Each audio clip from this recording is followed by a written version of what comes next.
ए भौजी करा ए भौजी छठ के परबिया, छठी मैया हर लेथिन दुखवा विपत्तिया।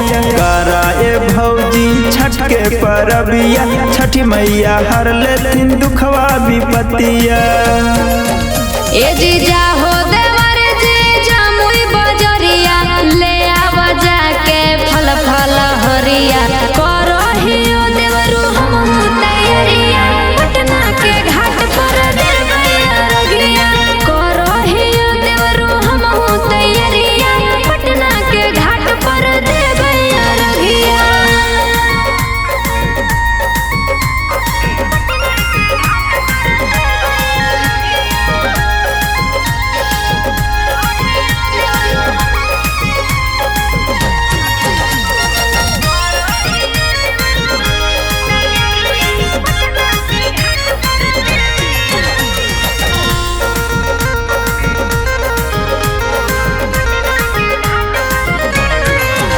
ए जी भैया के कहर फोन महाय देवरू, आज ते चढ़ के पोले न महाय देवरू।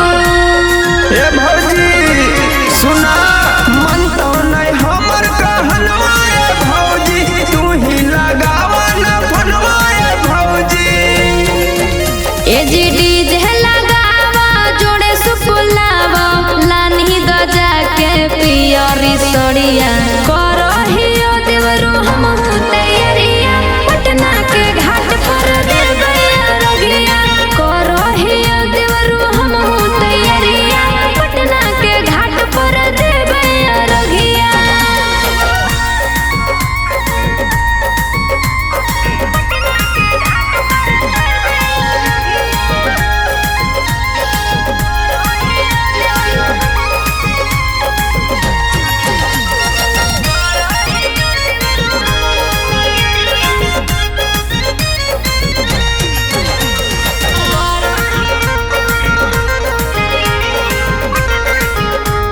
सुनो ने ए जी सैया से कोइलिया ए बतिया देवरू, ऐ तोर वाहनी के रति